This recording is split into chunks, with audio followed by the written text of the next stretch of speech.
Woo-wee, ladies and gentlemen, welcome to the Paranormal Portal. I'm your host, Brent Thomas, as we dive into another Wednesday. It's just me tonight, folks. Don got tied up at the 95, so 925, not the 95, but yeah, he got pulled in late, had to cover, so unfortunately we'll miss him tonight, but hope he's having a wonderful night anyway. So is my mic kind of overloading, or is it okay, or what's going on? It's all red barred here on my meter, so that's why I'm wondering. It's not literally tied up, Maggie, but figuratively. Maybe he should be literally tied up, but yeah, so far I think he'd just gnaw through the ropes, honestly. It's fine. Okay, thank you, Karen. I appreciate that. Bit hot. It's a bit hot. Well, thank you. Oh, I don't know what you mean. I'm sorry, I'm just being a little cheeky right off the bat. It's crazy windy here, K-Love says. Good to see you, K-Love. We missed you. It's a little muffled in the audio. I don't know why. Is it still muffled? How about now? Is it muffled now? Sorry. Is it better now? Just curious, now that I really muffled it, does it sound better in comparison? That's how I troubleshoot. It's like, well, it doesn't sound like this, does it? Sorry. I'm an idiot, folks, with a microphone, as if you've been around long enough. Mic is a bit shrill. That's weird. I don't know why. Maybe I just wonder if it's fuzzy or is it clear? Is it clear or fuzzy? That's kind of the bar that I got to go with here. Because it does look like the signal's overloading a bit. I did have to jack up the power of the vocals just because on YouTube it wasn't recording real well. It was recording real light, and I was getting comments from people like, I got it cranked all the way and I can still barely hear you. And it's like, oh yeah. Somehow after an update, it kind of retweaked some sound settings. And I didn't know that. So special thanks to those of you on YouTube that pointed that out to me, because you were right. It was actually much lower than it should have been. Clear, but a bit fuzzy. It'll be okay. Okay, well, I don't know. Man, it is spiking, though. I just got to look at this quick, folks, if you don't mind. I just got to see what's going on. Yeah, it's... What the hell? Oh, it's 2. That's right. 4. Let's go to 4. Let's go to 4.0 and see if that's a better set. Yeah, that seems to be a little bit better. We'll try that and see what happens. But anyway, welcome to the show, everybody. We got a lot of ground to cover. It's just me and you, as always. And you know, generally Don would be here tonight, but again, he couldn't make it, and you know, so I guess you're just gonna have to put up with me, and I'll do the very best that I can to entertain the hell out of you, and I'll do everything I can to keep you in the game, folks, because that's how we work here. We're gonna be getting to the news shortly here, and then we'll get to an article that we've been cooking through. I think, let me just pull that up quick. I got to remember where I am. I always go through this every Wednesday. I do, the last show I do is Saturday, and then I have Sunday, Monday, Tuesday. And I've been doing crazy interviews lately and stuff. So I've just had a really full boat, and I'm working on some narration stuff for a documentary project, and then some video stuff, and then also putting these shows together as I can. So I'm really, really scattered, but I'm doing my best to keep up. I just want to see what I got going on here. Yeah, we've got several from Sasquatch Chronicles tonight that we're going to be getting to. I did want to look at, let's see, what was this? Oh, yeah. Okay. This one was, who's this from? Journalnews.com. Yeah, that's right. Got some Glimmer Man stories we're going to get into as well. Glimmer Man is an interesting topic. It's kind of a newer name. I don't know what the basis of this is as far as historical, but we'll get into that in a little bit. But the Glimmer Man is basically those... They appear to look like the cloaked predator, for lack of a better term, and they're not giant like the Sasquatch, you know, and they're generally human size, but they're translucent, almost transparent or prismatic. They appear to be almost prismatic, like the light goes through or is at least manipulated to look like it's going through a prism of some kind. And if they stand still, people don't seem to see them at all. But if they're moving around, apparently that's when people catch it. It's like, wait, why is that man's shape going, you know, looks like a glass man walking around. And so, you know, it's a weird phenomena. I don't know historically what precedent there is for it. It just kind of popped onto the radar, in my radar at least, just a few years ago. If any of you know more about it, I'd love to hear what your thoughts are on it, because honestly, it's just one of those weird things that just seem to kind of pop out of nowhere. Could it be some, you know, largely invisible extraterrestrial beings running around? Hell, I don't know. I mean, it's anybody's guess, but it could be, I guess. I don't know. So we'll get into the Glimmer Man in a little bit. It's going to be kind of an earlier beginning, I guess, to the cryptid corner, but I have had this article open for a while. I think maybe this came from Rachel, but I might be wrong. Rachel, did you send me a link about Glimmer Man stories, or is that something I stumbled on? Rachel's been really incredibly helpful when it comes to materials and such. By the way, is Wonder Woman in here tonight? Hey, David Barnes. Hi, Eric. Hi, Digger Dog. Hi, Maggie. Hi, Karen. K-Love again. And who else? Barbara Mora. Rachel gets it right. But if Wonder Woman comes in, please let me know. Paranormal Portal. Good to see you, Eric. Thank you. Hello to you. Hello, David says, hello, Brent, my bro him. I'm not sure what a bro him is, but I assume it's good. Yeah, the winds, it's been kind of weird weather. We actually got dumped on with like 6 inches of snow last night. So It's melted largely. It's been and then turned to rain today, and it might snow again overnight, and then rain again tomorrow, and the next day, and the next day. So it's just a typical Pacific Northwest kind of spring, I guess, with some snow and then a bunch of rain, and it's warm, but it's still snowing, and I don't know. It's okay. Let's see. Digger Dog Evening, Brent, Rachel, Maggie, Wizard, Deb, Mom. Mom's in here. Hi, Mom. Good to see you. I love you. Hope you're enjoying yourself, and I'm glad you're in here. That's wonderful. And hello, Deb. Good to see you. Miss Deb Varner, of course, our Paranormal Portal psychic. We're going to still try to figure out when to get her back on. I still don't have phones, but if we can get that resolved, we'll be sure to have Deb on as soon as we can to get you guys some readings, because her readings are incredible.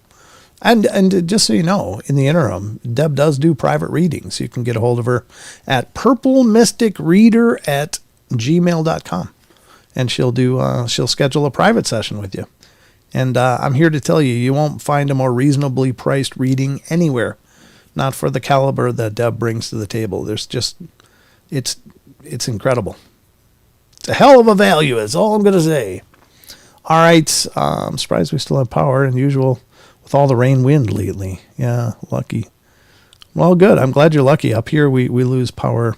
Well, not actually this last winter. We didn't lose power once that I remember, which is very unusual, because generally, I don't know when the last time they ran these power lines, but they've been around a long time, and they seem to come down with just a breeze. But yeah, anyway, you're not here to hear about the weather, are you?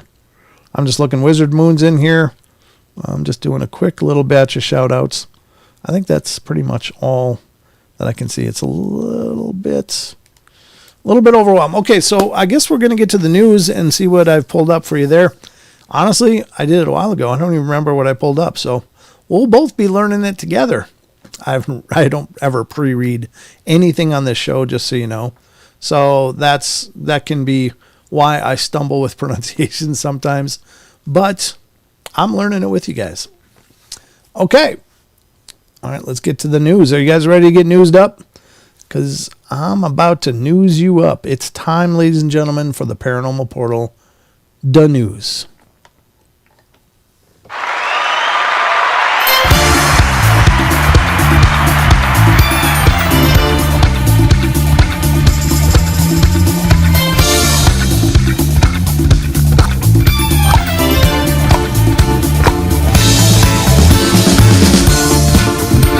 Brown chicken, brown cow. There you go, Don. That's for you. We miss you. The newsy news. You got it, Maggie. It's time for the newsy news. The news. I am your anchor, Brent Thomas. This is the news, and I did not turn on the ghost radar, so let's see what the hell's going on there. Happy leap year, by the way. Every 4 years we get a leap year. I thought it was every 3 years, but Minion corrected me. My 8-year-old who's correcting me now. Oh, man. Kid's going to be so smart. All right, it is February 28th, 2024. The Ghost Radar is now live, ladies and gentlemen. It's kind of like the Paranormal Portal news weather. It's like our Doppler. I don't know. It's probably stupid, but I'm going to run with it because it's all I got. All right, welcome to the news. This is where we talk about all the crazy news stories that I managed to find between episodes. And I have one consistent source that never lets me down. And that, of course, is unexplained-mysteries.com. And this is an amazing site, folks. I hope you guys will support them. I will put links in the chat as well as we go through these articles. Unless it's just obviously self-explanatory by virtue of the article, but you can certainly help them out, help keep their lights on just by going over there and visiting the site, because traffic equals revenue. And that helps out. It helps out. All right. First article tonight on the Paranormal Portal News is from unexplained-mysteries.com. Military fighter jets intercept mystery balloon high over the United States. And this is one that we reported on last week. And I don't know why we're just hearing about it now. I don't know. Did they wait till it cleared the entire nation first before they decided to scramble jets for it? I don't know. But let's see what this says. Jets were scrambled. NORAD has been tracking an unknown high-altitude balloon that was first spotted on Friday. Well, I think that's when we reported on it. It was Friday or Saturday. According to reports, the balloon, which is floating at an altitude of between 43,000 and 45,000 feet, was detected yesterday by NORAD, and the organization responsible for U.S. and Canadian air defense. The object proved sufficiently concerning to warrant interception by the U.S. military jets, but upon closer inspection, it was determined that it did not pose a threat. The balloon was intercepted by NORAD fighters over Utah, who determined it was not maneuverable and did not present a threat to national security, NORAD said in a statement. NORAD will continue to track and monitor the balloon. The FAA has also determined the balloon posed no hazard to flight safety. As things stand, nobody knows where the balloon originated or what its purpose might be. Well, wasn't that the big issue with the last balloon that came over the States, is that it was basically, at least the version we got, was that it was a Chinese spy balloon, and they let it go all the way across the nation before they finally shot it down over the Atlantic, which is like, why wait that long? They could probably pluck it out of the sky and, take care of business, but, or do they want to make sure that they collect all the data they need first? I don't know. It's crazy. I don't pretend to know much about that. I'm not like a political pundit of any measure or international pundit. I don't know a hell of a lot, but I just, if somebody's floating balloons over us, isn't that just concerning all by itself? Like, what's going on there? Unless it's just some atmospheric thing, but then is it really? I don't know. You be the judge, but I think with the state of the world that I think I know, I think you just got to err on the side of caution with stuff like that. Anyway, observations indicate that there is a small cube-shaped box hanging underneath it, perhaps some sort of science experiment or surveillance system. Exactly. That's why you just take them down first, and then you figure out what's in the box. The incident echoes the events of early last year when a Chinese spy balloon brimming with spy equipment was intercepted and shot down off the coast of South Carolina. Yeah, that was after it made it through the whole continental USA. It's like, boom, way to react. Whether or not this latest balloon was sent by a foreign power, however, still remains unclear. So did they intercept it or didn't they? I mean, it looks like they looked at it and saw a box, but figured, it's no problem. We'll just let that float on by. So I don't think that's probably a good thing. I don't know. I just, good God, I just think you don't let things float over our airspace unless we know what it is, right? I mean, that would be my initial reaction. It's like, well, get it out of the air. We'll recover it and take a look, and then we'll determine if it's a problem or not. Otherwise, people shouldn't be flowing their balloons over there. Unless it's just some college from over in, doing a balloon test or something. Who knows? I don't know what it takes to actually fly a high altitude weather balloon. I don't know. I mean, do you need special licensing for it? Do you need to report it to aviation officials and authorities, whatever countries it may drift over? Like, it might be coming. It's ours. Just so you know, I don't know how that works, but it seems to me there should probably be some kind of checks and balances for that, because who the hell knows what could be in that box? I mean, just saying, we just don't know. So, I don't know. Just my 2 cents, whatever that's worth. All right, that's the first article on the news tonight. Let's get to the next one and figure out what the hell else I pulled out. All right, this one is... this is the first I've heard of this one. I don't know what it is. It's come from Creatures, Myths, and Legends.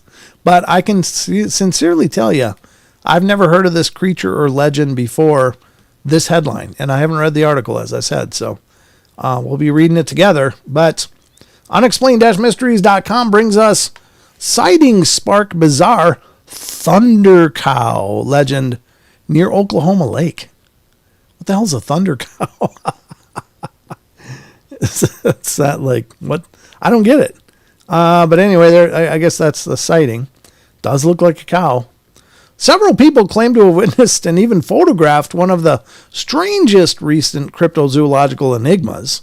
It might not be Bigfoot or the Loch Ness Monster, but the enigmatic thunder cow of Lake Thunderbird in Oklahoma is fast becoming something of a cryptozoological legend in its own right. The dark-colored bovine, which almost certainly nothing more than a regular cow, has been sighted multiple times in and around the area, including the backyards of local residents. Although some have managed to take photographs of the cow to date, nobody has actually been able to capture it, and its elusive nature has afforded it something of a mythical status. I believe she's real, former local teacher Jessica Kelly told KOCO 5 News. She hangs out around Lake Thunderbird, so that's how she got her name, Thunder Cow. Many have tried, but no one can get her. She travels in the dark, so nobody can get her. Exactly where the cow came from and how it's managed to elude capture for so long remains unclear, but at the very least, there is conclusive evidence that it actually exists. Not only were there hoof prints, but she left a nice little cow patty behind. It's chocolate. She just sort of popped out of nowhere. I was going to say pooped, but popped. It startled us because it's a loose cow and it's pitch black outside. You can check out the local news report about the creature below. Well, I don't know about you, but that sounds like something we should probably see. This comes from 5KOCO News in Oklahoma. I believe she's real. For over a year, people near Lake Thunderbird have had mysterious encounters of the bovine kind. A cow that shows up in people's yards and can't be caught. Extreme curious encounters of the bovine kind. That's hilarious. All right, let's continue. Not only were there hoof prints, but she left a nice little cow patty behind. She hangs out around Lake Thunder. Where's the footage of the cow patty? That should be on there, shouldn't it? I mean, that's news, right? That's proof. That's evidence. Bird, so that's how she got her name, Thunder Cow. We talked to one woman who met Thunder Cow in January. She just sort of popped out of nowhere. And it startled us because, I mean, it's a loose cow. And it's pitch black outside. It's like yoga cow. It's all flexible and loose. Yeah, I feel great. Just went for a swim. Nobody's milking me. I was like, you know what? I can post on the neighborhood Facebook page just to kind of put out an alert. And when I did that, that's when I started getting posts after post after post in response telling me that, oh, hey, that's just Thunder Cow. Locals have no beef with this cow. Some even call it the mascot of Alameda. One person seeing a post wondering if she was still out there, calling her one cool bovine. And each What cool bovine. Oh, I love this framing. Isn't that great?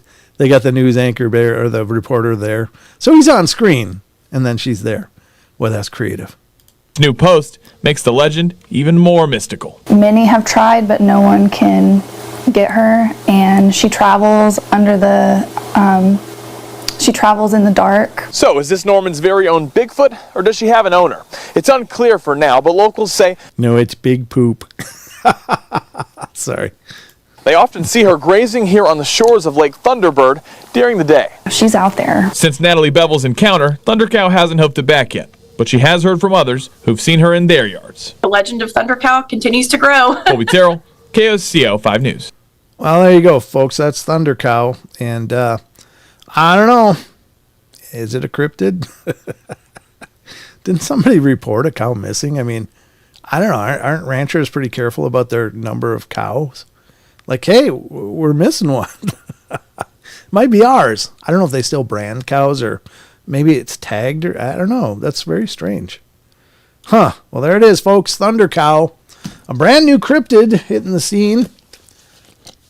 I don't know. That's hilarious. Thunder Cow. They called it Thunder Cow because it's seen around Thunderbird Lake.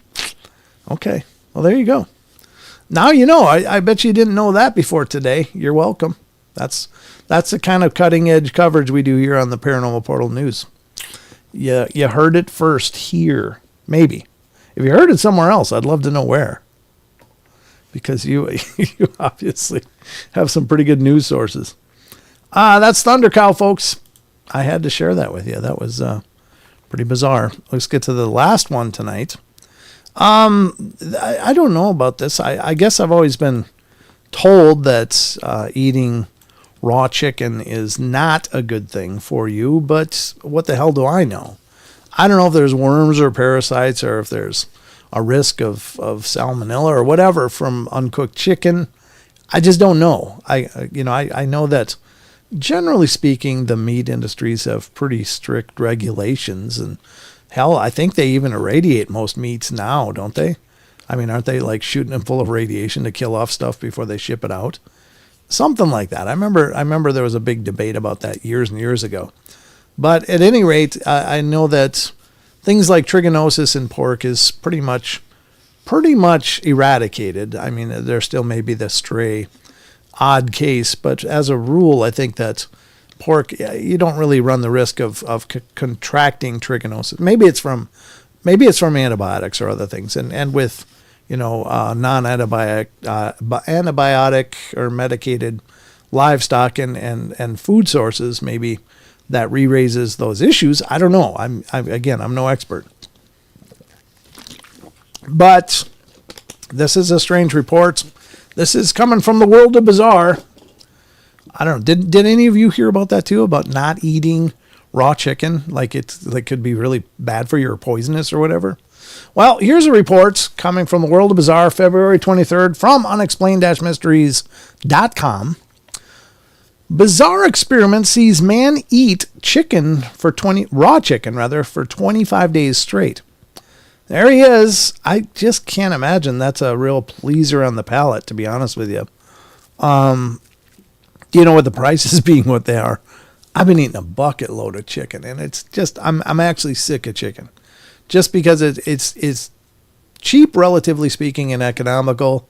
So we buy a ton of that stuff, and I swear to God, I just don't even want to think about chicken, honestly. But eating it raw, I just can't. I can't imagine that would be like what? I don't know. Anyway, let's read the story. The stunt, which has gone viral, has been slammed by healthcare professionals, but why hasn't the raw meat made him ill? John, surname withheld, is an influencer. I hate that term. I just hate that term. An influencer. Like, we're all just a bunch of malleable sheep that need these people to influence our thinking and our direction in life. It's like, don't call people influencers. Just say if, he's an online personality or whatever. But God, influencer just sounds so condescending. It's like, well, he's an influencer. People change their mind because he's here. It's like, God, that's so demeaning. Ugh. All right. He ate raw chicken for at least 25 days. He uses a blender to grind up the uncooked chicken, wing, and breast with flavorings, raw eggs, and lettuce before drinking its chicken smoothie. Oh, Lord. That sounds just horrible. Raw chicken and eggs have a significant infection risk from harmful bacteria such as salmonella and Campylobacter. I don't know how the hell to say that. It looks like Campylobacter, which can cause severe illness. Symptoms of food poisoning include fever, nausea, vomiting, diarrhea, and blood infections that even in healthy people can lead to hospitalization and death. So why has John not fallen sick with food poisoning from such an unconventional and potentially deadly diet? John says he's contacted doctors, about the safety aspects of his raw chicken diet, which makes one wonder if prophylactic antibiotics were advised to protect him from infection. Even if not, John, like all humans, has innate protective mechanisms against food poisoning. The stomach has highly acidic fluids with a pH of 1.5 to 2. Food poisoning germs are sensitive to acid, which damages their DNA, and stomach acid can even kill them. In the stomach, germs also have to overcome other barriers such as digestive enzymes, entrapping mucus, and immune system defenses. The stomach empties after about 4 hours, so there's a good amount of time for the stomach acid to sanitize John's blended raw chicken, making chicken germs less able to establish an infection. You can always rely on innate defenses. How big is this? God, this is a long article for this. Anyway, however, even in healthy adults, the number of bacteria is high. Stomach acid and immune defenses may not be strong enough to reduce their numbers to a safe level. So what happened with him? It says taking antacids regularly actually increases food poisoning risk by neutralizing stomach acid. I did not know that. Seasonings. John told his followers he uses seasonings such as soy and herbs. It's known that soy sauce promotes digestion by enhancing stomach acid secretion in humans, which would help kill any germs in the food. Chili sauces also inhibit food poisoning bacteria, and many herbs contain antimicrobial compounds that have been used as preservatives for centuries. Aromatic herbs such as thyme are potent inhibitors of germ growth, especially in the kinds of germs found on poultry. You should eat chicken. Cook it. I think we can just say cook it and skip the rest. I don't know why he would do this. I don't know what his point was. But anyway, I guess for God's sakes, people were eating Tide Pods. So I guess raw chicken shouldn't really shock me. But come on, really? A raw chicken smoothie? Oh, I'm still digesting what I ate earlier. And I'm telling you right now, I just want to hurl. Just thinking about that. Making me salivate, and not in a good way. I'll put the link in there in the chat if any of you guys want to see that. You might want to, just saying. But you might not, too. And if that's the case, my apologies, but good God. What the hell is this world coming to? A man's got to eat chicken smoothies. Uncooked chicken smoothies. Oof, I know the economy's hard, but geez. All right, let's call it a day. That's enough news for me because I just got to get that right the hell out of my head. Oh, that just sounds disgusting. That just sounds gross. It's got to be like swallowing a loogie, Ugh. All right, I'm trying to be done. And influence people. Yeah, the influencer. Raw chicken I ate was marinated. Well, there you go. Marinated. Maybe it was marinated in soy and other stuff. That's good. I don't know. Season, they went down on a submarine. Oh, yeah. That's the most chicken tasting chicken ever. The only chicken I want to taste is, I don't know, on a bun or something. I don't know. Or like buffalo wings. Barbecue chicken is good, but I don't know. I'm on a pretty strict diet right now, so that's why I'm so lean and fit all of a sudden. It's like eating cardboard sandwiches most of the time, but you got to do what you got to do, folks. I need to get healthier. And I was actually looking back at old episodes of The Portal because somebody commented on a really old episode, so I went back and I didn't know what the hell they were talking about from the comments because I've literally done like 1,000, almost 1,400 episodes or better on YouTube alone, and somebody's on this old episode, they're making a comment. I'm like, what? I don't know what they're talking about.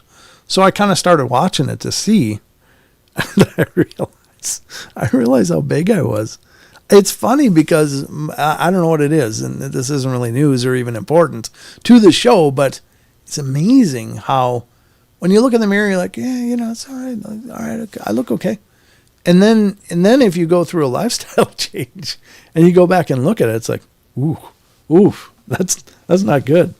So I just think that's funny. I guess I didn't realize how really out of shape I am, but I do now. But I'm better. I'm getting better is my point, I guess, in a really roundabout way. Rachel, it's getting tragic. I had turkey tacos for dinner. The new taco shells in the kit are smaller, shrinkflation. Well, that's like your cereal boxes. They're like the same dimensions when you look at them, but when you pick them up, they're like this thick, where they used to be like this thick. Now they're like this thick. And even like Hamburger Helper.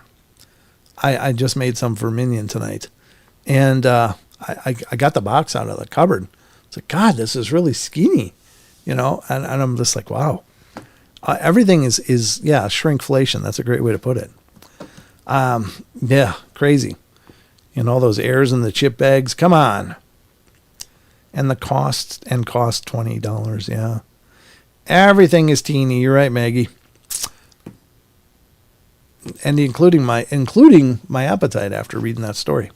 All right, this has been the news. I hope you feel like you got informed and maybe learned something you didn't know. We heard about thunder cow and uncooked chicken. I'd like to try the new ice cream, which is uncooked pork swirl. It's an old back in the day when I think Schwann's had ice cream had some issues with food poisoning because some bacteria got into it, and I was watching, I think it was Mad TV or Saturday Night Live, and they were razzing them, and somebody said, "Ooh, did you try their new flavor, uncooked pork swirl?" I thought that was hilarious. Anyway, I don't know. You get what you get when you're watching this show. So just keep your expectations low. That's what I always tell you. All right, let's get back to the rest of the show. Uncooked pork swirl. God, that still cracks me up. All right, let's get back to it.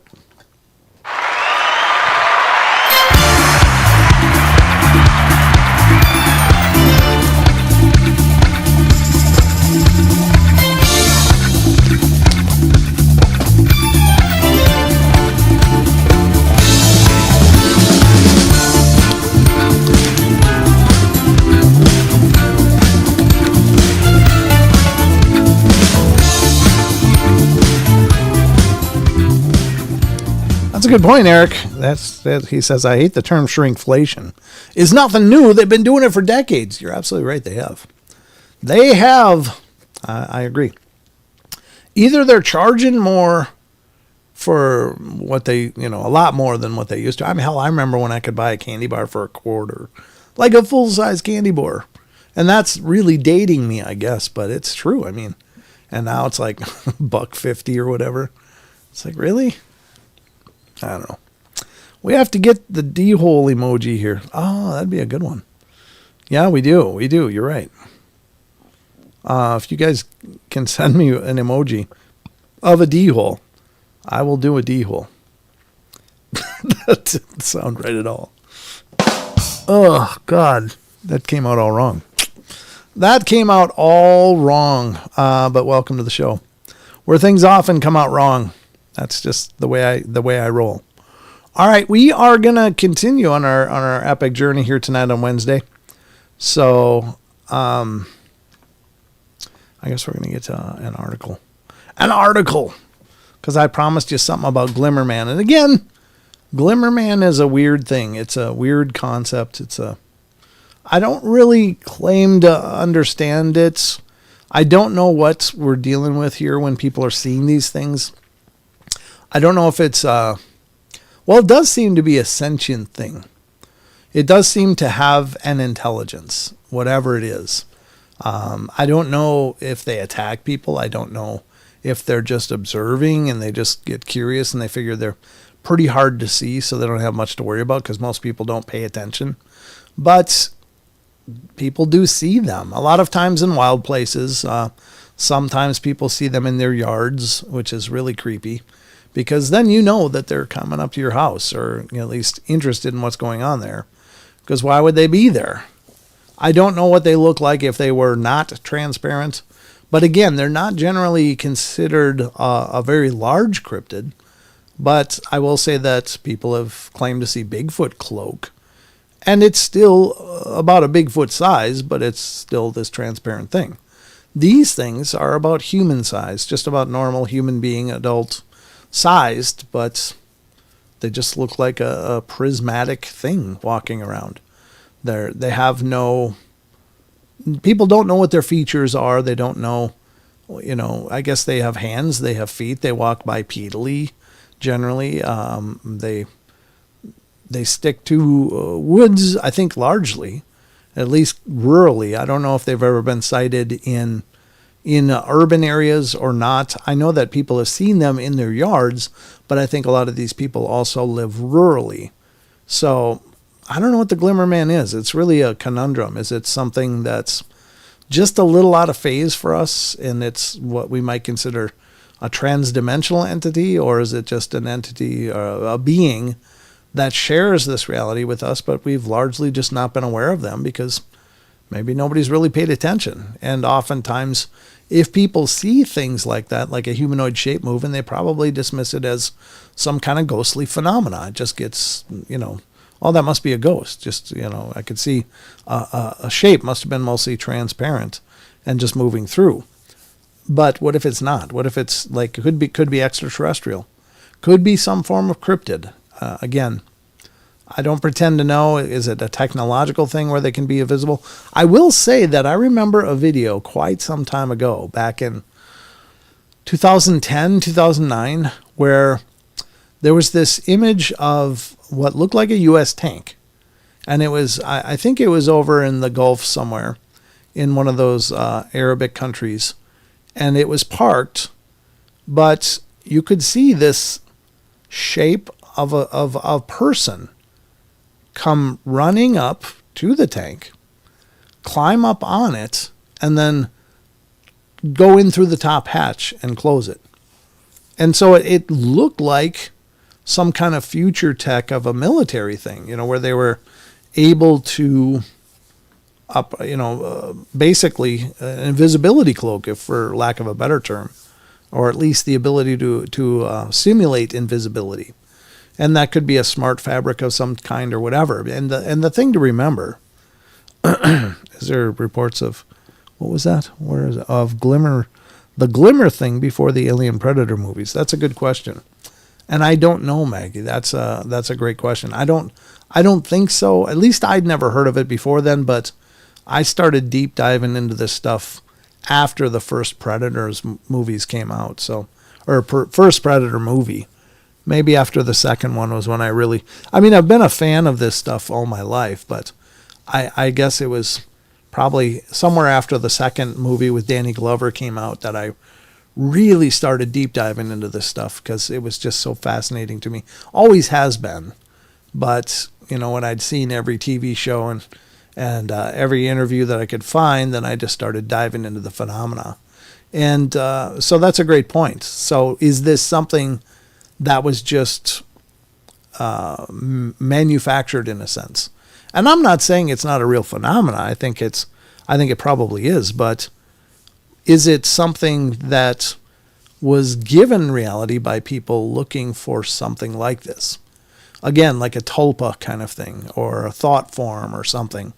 Could it be some spiritual manifestation and people are just able to see a little bit of it and record little bits of it? So I don't know. There's 1,000,001 questions about the Glimmer Man phenomena, and I don't even know where the name Glimmer Man came from. The first place I ever heard that description was from Lon Strickler's Phantoms and Monsters, the reference to Glimmer Man. It maybe predates that, but, and the other one is like not deer, which is like these bipedal deer creatures, and or they can be bipedal, and that's another one that I've learned from Phantoms and Monsters, but I don't know that that's the origin of the name. So I'll do some digging. Just wondered, or it was like programming or something. Yeah. Thank you, Maggie. If you find out more, I'd love to see it. June 12th, 1987 is the year the Predator came out. Yeah. Yeah, it was after that. I graduated high school in 87, so I just graduated high school when that first movie came out. Yeah. Again, Phenomenon. Yeah, we'll be there this year, Eric. We'll be there. As a matter of fact, I got to call them tomorrow and secure our table. All right, so let's go to this article. This article is from journalnews.com or .com.ph. And I've not heard of this before, this site, Journal News. I don't know if it's like a thought catalog kind of thing. It's Journal News Online, and I don't know what PH means. I'm not sure. I'm not sure what the .com.ph means. Well, hello there. About 4 seconds, someone was visiting. They just stopped in, I guess. So maybe it's a Glimmer Man. Hope not. Don't want them in my house. All right, so this is, again, journalnews.com.ph. Let's see, is there an attribution for this person? This is People's Tonight under Mysteries. I guess that's about all I got for this one. So let's do this. Here's the site. And Illinois Glimmer Man entity encounters recalled. So this is out of Illinois. That's interesting. Is that supposed to be the head or what? I don't know. There's writing all over it. It looks like something from Lon's site, actually. It looks like one of Lon's pieces. But anyway, let's check it out. This was posted on the 1st of December, 2021. Okay. It says an Illinois woman recalls... Well, let me blow this up. Jesus. That's tiny. Oh, it is already. I already did blow it up. The Illinois woman recalls her early and later encounters with the Glimmer Man entity. Her description was parallel to the Predator alien in the film series. Have you had a similar encounter? This has got to be Lon's. I don't know. It looks like they republished one of Lon's reports. Oh, yeah, it says Phantoms and Monsters. Okay. I was like, God, that artwork looks like Lon's site. And then the opening was like Lon's. It's like, this is definitely Lon's style. All right, it says, I recently came across the following account. So this is from Lon's site. Cool. This is 100% true and is really hard for me to share because anytime I've tried to tell someone else about it, I get laughed at and accused of just trying to pull their leg. I recently seen an article about a woman who was hunting and seen an invisible/cloaked creature that she described as almost like a predator.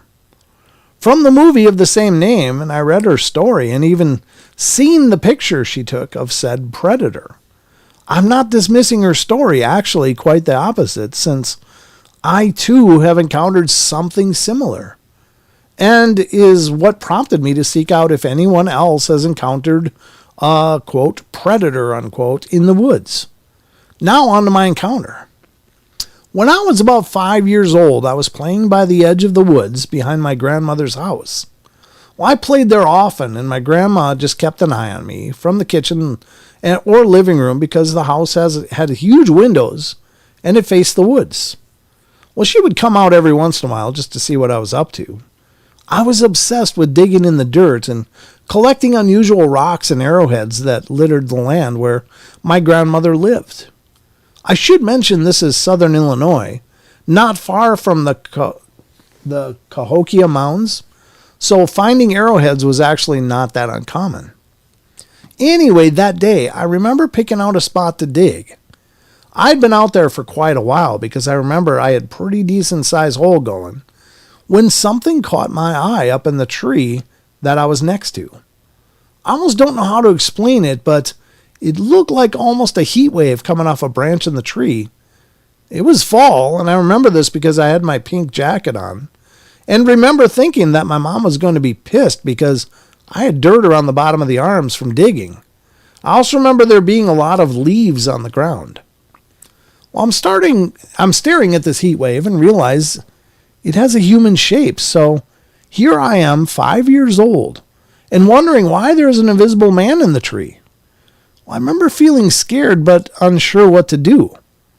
Then it started moving and making a faint clicking sound. See that? It sounds exactly like the predator. This is about the time that I decided I was not supposed to be seeing this, and I hightailed it back to the house.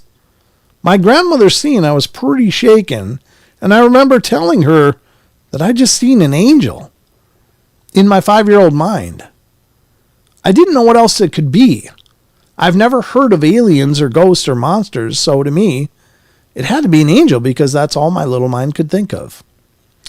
Well, fast forward to when I'm about 12 years old. By this time, the encounter was way out of my mind. I loved watching action and sci-fi movies. My dad rented the movie Predator, and I'm watching it with him. And the first time you see the Predator, invisible/cloaked, I about pooped my pants. All the memories from that day digging in the dirt came flooding back.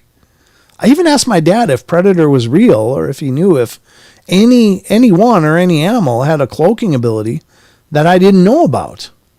Well, he told me it was all fake. Well, it wasn't like it is today where I could just Google it. I had no access to the internet. So again, I just put it out of my mind. Again, fast forward to about the year 2004. I'm grown. I have 3 small children. I just went through a separation from my husband. I moved to the next town over in an apartment with my kids. These apartments were all one-level duplexes, with there being 5 buildings, and I'm at the very last apartment of the last building. The apartments are considered in town, but are really on the outskirts. There's a deep ditch that was behind the buildings with a chain link fence that separates the backyard from the ditch. There are about 6 to 7 trees on our side of the fence. If you follow the ditch a little bit, you hit a small forest that eventually leads to the country with a larger forest and farmland. Well, I'm a smoker, but would not smoke in the apartment because of the kids, so I often went out to the back porch. One night I was up late doing laundry and stuff after the kids went to bed. I decided to take a smoke break before I went to sleep. I'm back there on the porch and I started hearing this faint clicking sound. I immediately looked to the ditch because I had seen a groundhog out there a few days before and thought perhaps it was out there again. The yard is faintly lit from the outside light that is by the playground, that is to the right of my back porch. I didn't turn on my porch light. I didn't normally, if it was just going out for a quick smoke. I didn't see any groundhog or movement from the ditch, so I go back to smoking my cigarette, and the faint clicking sound keeps happening, and a slight shift of movement makes me look up into the tree to my left of my porch. It's there. The same invisible thing I'd seen when I was 5. It's like a distortion and in a humanoid shape. It is crouched down on the branch with an arm out holding onto the trunk of the tree. I couldn't believe it. I was like, is this happening? Has this come to kill me from seeing it all those years ago? All I could think about was my kids in the apartment, sleeping. I ran in and slammed and locked the door. I ran to the kids' room and made sure all the windows were locked, and then I just turn out the lights in the living room and stare out the blinds at the tree to see if I could catch another glimpse of it. I sat there for about a good 10 minutes and couldn't see anything. I began to think that I'm just tired and my mind was playing tricks on me. Just as I was finally talking myself down, my neighbor dog comes running across the yard and starts barking at the tree at the same branch that I had seen this predator thing. That pretty much freaked me out because this dog is not a barker. I actually have never heard him bark at anything ever, even in the groundhog that came out, had been hanging out in the ditch. The barking went on for a few minutes until I hear the neighbor lady who owns the dog call him back inside.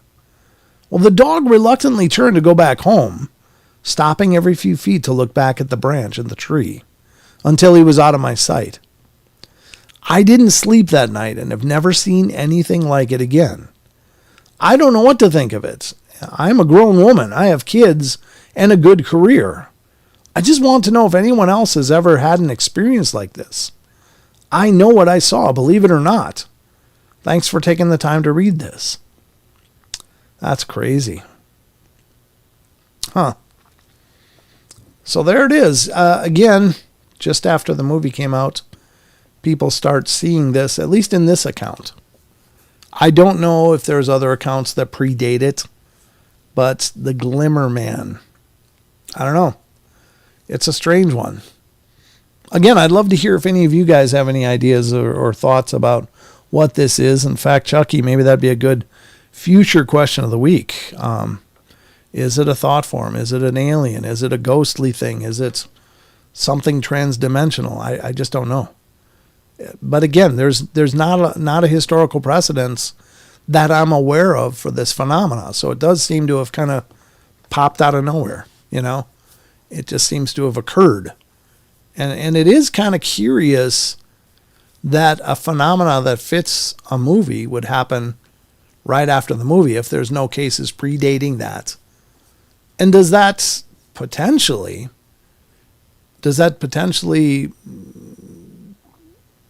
I I don't know how to say it.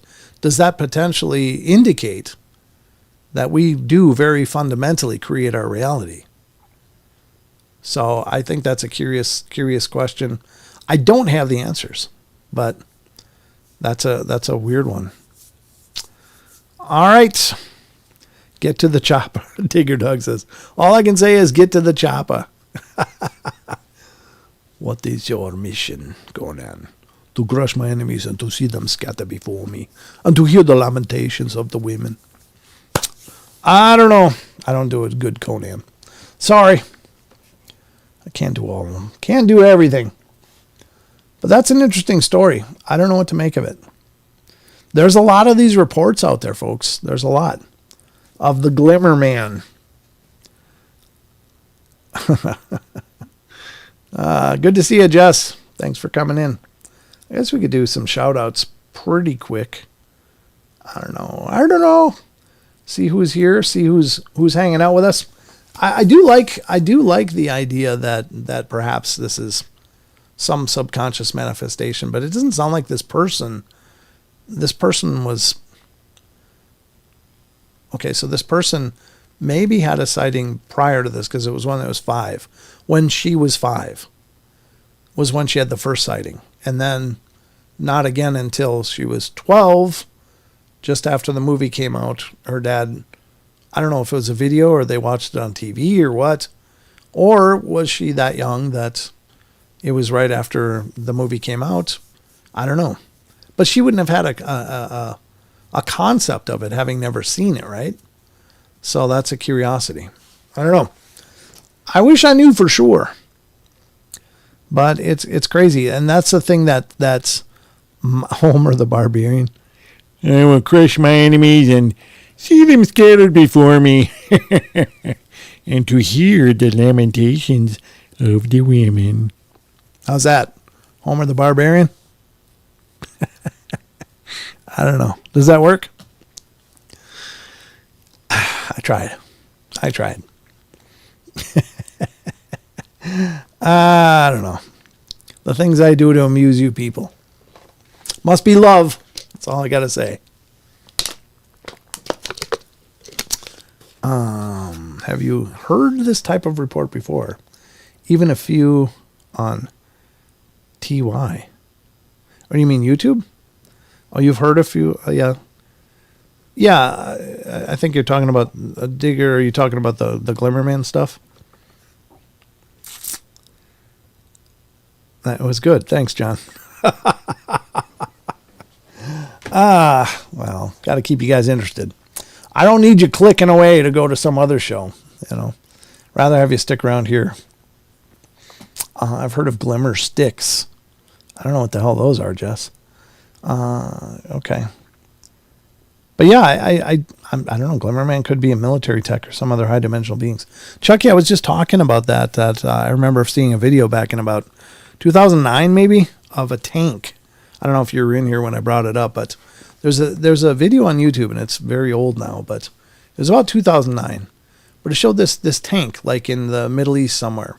It was kind of parked along what looked like a gateway or next to a wall or something. And this you can see the shape is humanoid, but this figure runs out from off screen on the right, runs to the tank, climbs up on top, and you can see it all because it's contrasted, and it has that prismatic effect that it distorts everything behind it a little bit. But he climbs up to the top of the tank, jumps in the hatch, and then it closes. And it's like, well, he belonged there. So the other take for that, and I'm not sure that there's military people climbing trees and spying on everybody, but the interesting take is that I was always told that the military has technology 30 to 50 years advanced of what we have. So when you look at all of the things that we have, like VR and the PlayStation 5s and the Xbox, whatever the hell version they're on, the NVIDIA cards in our computers, and these mega powerful processors and such, it's all growing by leaps and bounds. But these computers would have been what the military had back in the Well, if it's 50 years, I mean, that's like the 70s or 80s, right? If it's, 30 years, it would be the 80s or 90s. So I don't know. I guess they could have technology that we wouldn't have hardly dreamed of back then. But it just makes you wonder what are they capable of? Wendy Studenheimer, how you doing? Glad I caught you live. Well, I'm glad you did too, Wendy. Thanks for stopping in. It's nice to meet you, and I hope you get subscribed if you're not already. Love to have you stick around and be part of the family. We got a lovely crew here. You're going to love the chat. Trust me, they're such wonderful people, okay? All right, so we got a good discussion. I don't know. Is it tech? Is it UFO? Is it transdimensional? Is it whatever? I don't know. Again, I don't have the answers, but I'm very, very compelled by the questions. So we're going to jump right to the cryptids and get into more of that. I think Glimmer Man probably qualifies as a cryptid, to be honest with you. And I didn't know that was a Phantoms and Monsters article that was just published on another site. I didn't know Lon did that. So maybe Lon didn't know he did that. I shouldn't have closed it. I don't know if I did. Should leave it open and say, Lon, did you know somebody's reposting your work? Maybe he did. I'm sure he did. But anyway, interesting stuff. Join us. Welcome to the family. Absolutely. Glimmer Man may be an energy being that uses an energy field around it to contain itself, like a deep sea diving suit who can say how dangerous our atmosphere is to a type of alien. Good point. That's a good point, Rachel. I think that's just as valid. It's kind of like question of the week, right? There are no wrong answers. We just don't know. It is an interesting concept. I remember the movie, what the hell was it, The Abyss, where that water thing kind of comes up and it's like a stream of water. And, the CGI is pretty dated now, but it was still pretty revolutionary for the day that this intelligent projection of water came into their undersea platform and kind of looked around, and then it approximated a human face. And I was like, wow, that's pretty intense. So maybe there's something like that. Maybe it's, I don't know. Again, could it be water? I don't know. I guess that would be prismatic, but they may be high-dimensional beings that don't actually have a physical body. Well, yeah, I mean, that's it. Or they might be just a little out of phase from us, so we just can't quite see them, but they are interacting with our environment. So I think of things often in terms of frequency, which any of you that have been around forever, I talk about it quite a bit, but I think that if something is just out of phase from us, it would kind of be here and kind of not be here. Like, say, if we're at a frequency of whatever, I don't even know what to tell you, how many megahertz of frequency or whatever that we resonate at, and everything that we are familiar with in our plane of existence resonates at. But if something came in and just a little bit off of that, maybe it could still be present enough to interact with our environment, but not present enough for us to truly perceive it. Maybe we would get the approximation of shape, the displacement of shape. Like if it was present enough to displace the matter that exists here, would that create a humanoid shape and therefore this Glimmer Man phenomena? Like they're not quite here, but they're not quite not here. So by their presence just being out of phase, would it displace matter, displace moisture, everything, with its own presence in that skewed frequency and look like a Glimmer Man to us? So I don't know. That's kind of what I'm thinking, but I mean, it's just a wild stab in the dark, really. It's an incredible thing to think about, though. But, I don't know. We often talk about Bigfoot, perhaps being able to exist transdimensionally. Dogman, perhaps being able to do the same thing. And so, like the video that came out of Florida where the guy's got the do-rag on and he's just going to show in the backyard where he saw something, that he puts his phone back there, and here's this ghostly Dogman thing running by the light pole. Now it's clearly translucent, like you can see through it. It looks spiritual, but what if it's just a little out of phase and can adjust that and be fully in phase or out? I don't understand the mechanics of it. Again, it's a whole lot of mental soup to deal with, but I don't know. You just try to make sense of it, because whatever he recorded was right on his phone live on a live stream. So it's not like it was CGI. He really recorded something running by that's, if it was just some chance of mist or fog that approximated the shape, still the odds against that would be, you'd have better odds of opening your dryer and all your clothes are perfectly folded. Literally, because how would that fog approximate exactly that, what he was talking about seeing prior to that, and to have emotion, and including interchanging legs with the stride and running by that streetlight. And it looked like it must be 9 or 10 feet tall. It was just enormous, but creepy as hell. And I know most of you have probably seen that footage. I think Dark Waters really brought that to light and brought a lot of attention to it. And it's incredible. I don't know what was going on there, but I think it does speak to the fact that, it clearly was there but not there. So it was in some state of flux. And I don't know what else to make of it then perhaps they really can shift somehow. I don't know. Yeah, okay, Maggie saw that. Yep. So you know what I'm talking about. No, not enough brain cells to understand 90 degrees. Just like your camera got blurry just now. Mine did? Yeah, I've got it set to be a set focus, but sometimes the drivers argue and it does go to like an autofocus and tries to zoom in, or focus on something that it's seeing. And so if my camera goes out of focus, but you're right. It would approximate, if you were out of phase, it would kind of approximate a camera going just a little like an out of focus, being fuzzy or, very fuzzy or a little fuzzy. So anyway, cool beans.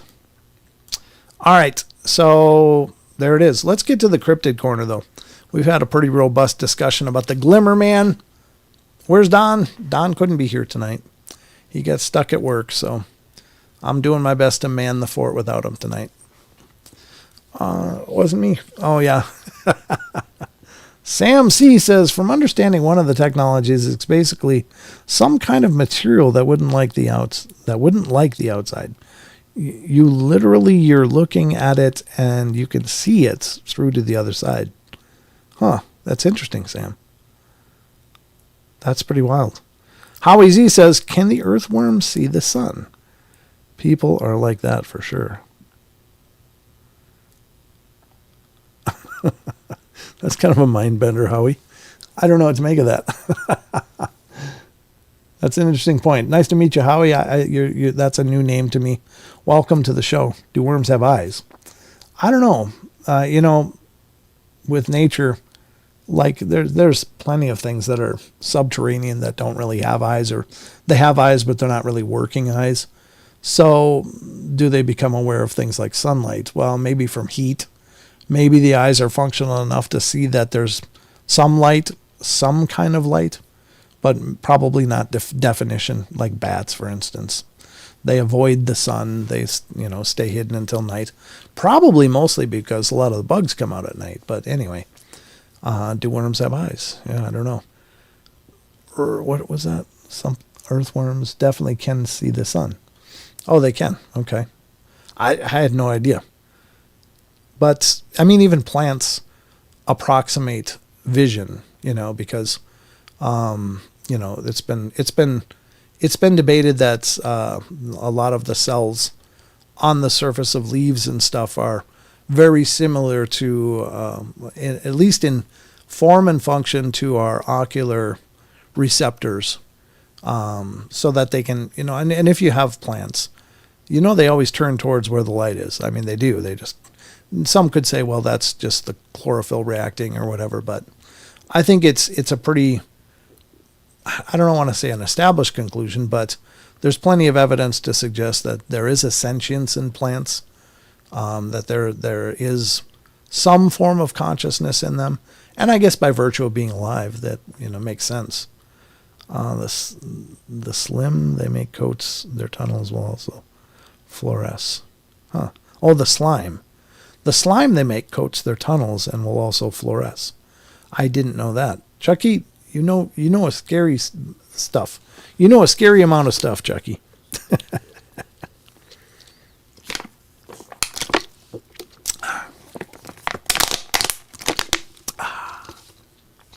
Refreshing, folks.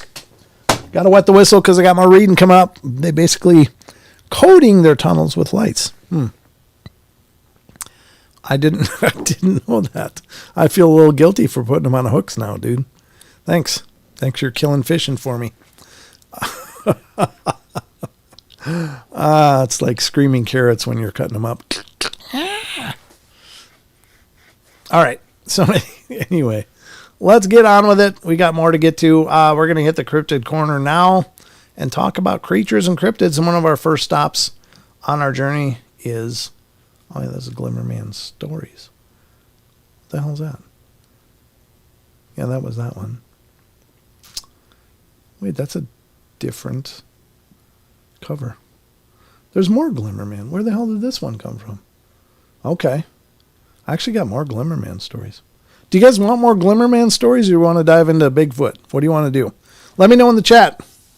1 for more Glimmer Man, 2 for Bigfoot and other cryptids. What do you want to hear and see? I'm waiting.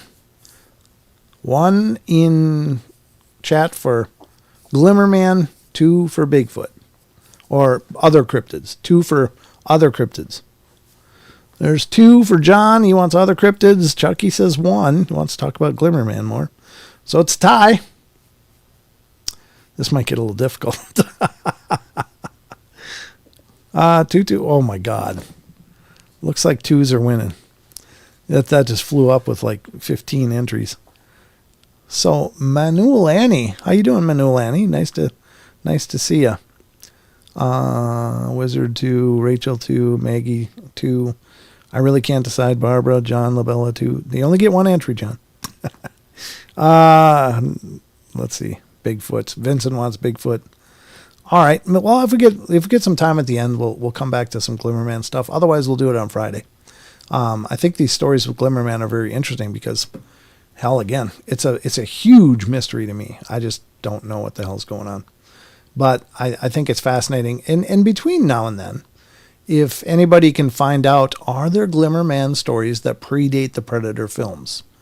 Are there Glimmer Man encounters before those films? I think that's a great question. I think Maggie asked it, and it's a great question. Hey, Jaron, good to see you. Why don't we do shout-outs? This has got so many people commenting in here, so just hold on. Let me do some shout-outs, because I see new names, and I love seeing new names, but I want to know who I'm talking about here, huh? All right, so first off, Barbara Mora, Chucky Danger, Deb Varner, Digger Dog, Elaine Clifford, Eric's in here, Glades Creatures is in here, Howie Z, Jaron Daniels, Jessica Mink, John Labella, John Stevenson, Maggie M10, Manuel Annie, I'm here, Philip Blair is here, Rachel gets it right, Vincent Sanchez, Jay Sanchez, Wendy Studenheimer, and Wizard Moon. Great to see you guys. Thanks for all coming in. Those are the chatters. There's more people here watching, but thank you all. I appreciate you hanging out with us here on the show. All right, so let's get to the other cryptids. We'll come back to the Glimmer Man on Friday night because I got a bunch more stories I forgot I'd pulled up and I stumbled onto. I was like, oh, there's more. But wait, there's more. Still don't understand the mullet, to be fair. What the hell? Holy random, Maggie. What the hell is this? Glimmer Man is Predator. Can I switch to one? Or can we do both?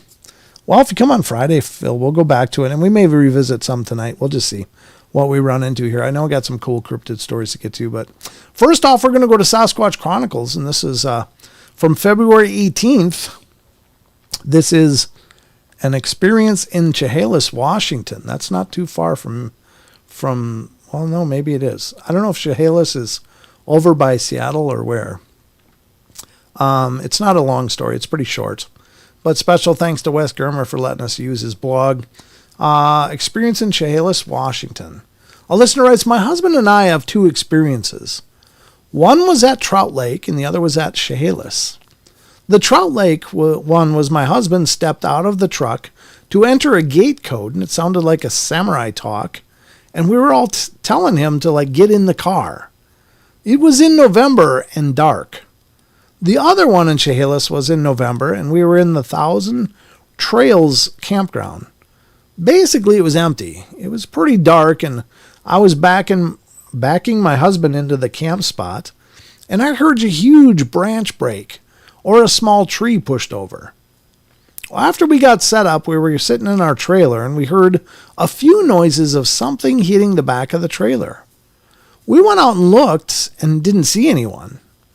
At 2 a.m, something rocked the side of the trailer. I thought we were having an earthquake. Our stabilizers were down, and I checked the UGS, and there was no earthquakes in the area. It was like someone walking next to our trailer and using one hand to push on it a few times as it went by. I will never forget it. I don't know what size trailer they have, but it's not like you could just, as a person, you could casually walk by a trailer and just, it would take every ounce of your strength to even create a little bit of movement, especially if they have the stabilizers down as well. So, I don't know. Trout Lake, Mount Adams. Okay, is Trout Lake by Mount Adams? Is Chehalis? Moses Lake, Washington area. Trout Lake is just beneath Mount Adams. Okay, thanks, Phil. Or Philip. I'm sorry, I don't know if you like Phil or Philip. Chehalis means something like Bigfoot place in Coast Salish. Same for cultus. Cultus. Okay. Well, you guys came in with a lot of information tonight. That's wonderful. Thank you. Sounds like a cheap Disney ride. Skamania County. Okay. Well, perfect. Glad you guys showed up. That gives us instant clarification on the where. And it doesn't surprise me. That area is chock full of strangeness. The whole coastal region into I'm in the north tip of Idaho. So we have, lots of oddities going on up here too. So, but yeah, no shortage of Bigfoot stuff in these woods. So great story. It's very short and brief, but they both sound scary. Thanks for sharing. Yeah. Thanks for sharing from Sharon. Thanks for sharing. All right. Well, that's the first story. Let's get to the next one. And this one's also from Sasquatch Chronicles blog. This one's some photographic evidence as well. It says, upcoming show, Arkansas Encounter. And this is from the 22nd. So chances are it's live already on Wes's site. I love to listen to Sasquatch Chronicles as much as I can because, Wes has been, really an inspiration in many ways, but also a friend. And I think he does literally the best podcast out there, truly. In our neck of the woods, yeah. In the cryptid / paranormal stuff. He's really set the bar pretty high. But a listener writes, I'm from Texarkana, Arkansas. And we have some Bigfoot activity over the last few months. I had researcher Will Lunsford come out, and turns out I'm a few miles from his first sighting. Not to mention just the history of the Falk monster. Lifelong fan of Bigfoot, but never a believer until the last few months. From first, in early November, me and my brother-in-law were coon hunting behind the house, and that's when we heard heavy running that I couldn't explain. Sounded like a horse on concrete stomping. Now, there is a difference between bipedal running and quadrupedal running. I'm wondering what they heard. Is it just the volume he's talking about? Or is it that it sounded quadrupedal? I don't know. There's an image of I guess a handprint on the window. I'm not sure what we're looking at. What the hell is that? Is that a grill for a Dodge Ram, or are these neon lights, or what am I looking at? Is that a ceiling? That looks like a Ram logo, right? Where the hell would this be? I look like I feel like I'm looking down on a Dodge Ram insignia, or a Ram, whatever the hell it is. And these are the grill. Yeah. I mean, that's got to be it. But where's this image taken? What the hell's looking right down on the top of a Dodge Ram? I'm confused. Is this 6 fingers? 2, 3, 4, 5, 6. Yeah, maybe. Could be 6 fingers, or it could be just a shift of fingers. Like maybe it raised and lowered his hand more than once, or its fingers. So it might be just the impression, because this one looks extra wide. This one looks thin. This one looks like a double imprint. So it could be. I don't know. It's hard to know what was going on here, but I don't know what we're looking at. That's the curiosity. It's because this is a Dodge. That's a foot or handprint. Looks like a handprint. It looks like this would be the heel of the hand right here, and then maybe some knuckle prints like that. Like that. I don't know. I just don't know what this picture is of. Yeah, that's like why is this? This looks like a pane of glass, though, this whole thing. It's like all dirty and speckled. I don't know what we're looking. Maybe it tells us in the story. The very next day, I walked outside to take a leak when I heard 2 sets of loud tree knocks. I met a guy down the road a few days later, and he came by the house and saw my Bigfoot cut out in the front yard and started to question me.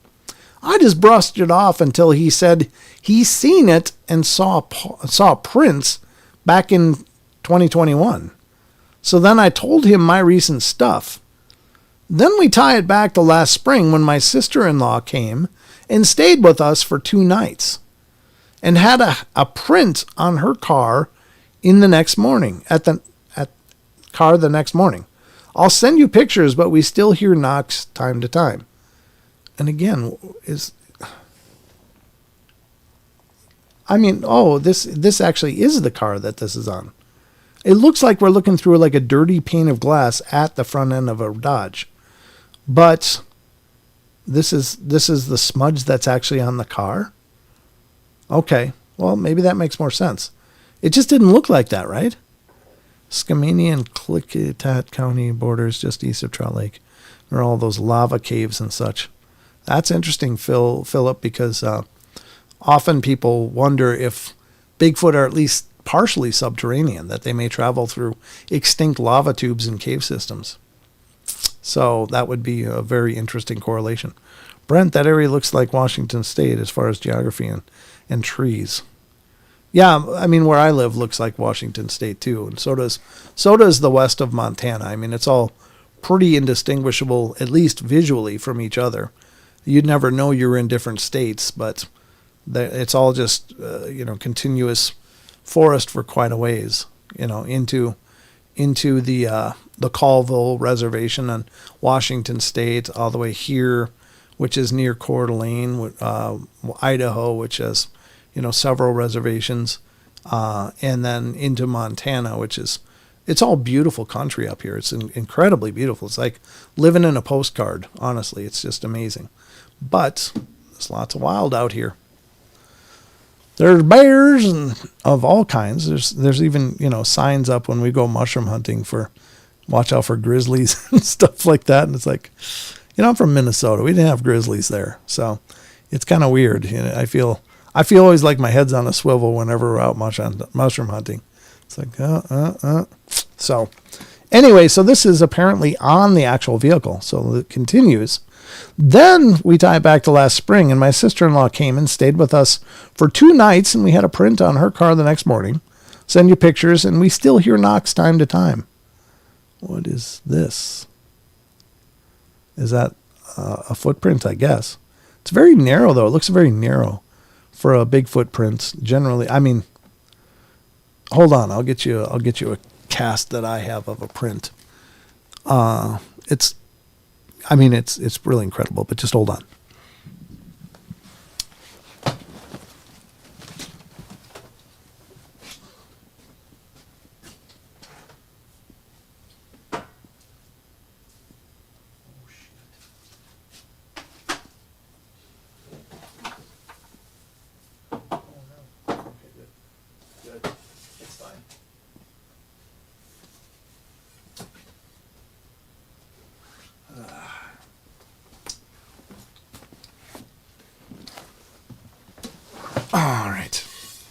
This is really very incredible.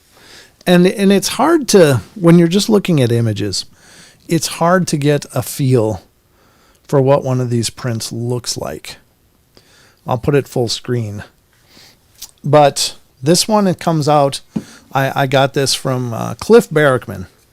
He's got several different castings from different Bigfoot sightings and trackways that he's casted, or he's in contact with the people who did.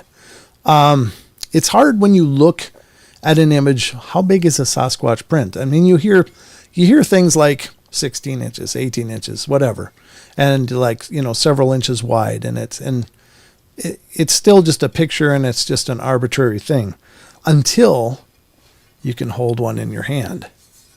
This is the 1982 Gray Harbors casting, and it's a recasting of one of the molds.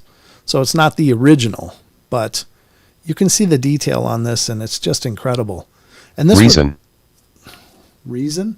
What's the reason? I don't know. But you see the size of this. I mean, my head, I have a pretty big head for a person. I wear extra large caps and stuff. So, but this just gives you an idea of the size of one of these feet. Let me hold up my slipper just to give you a scale so you can see. Now, this is a size 11 slipper. This is my size 11 slipper.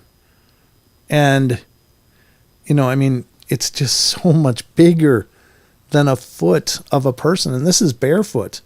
If I held up my actual foot, it would be smaller. Try to hold it a little closer so you guys can see.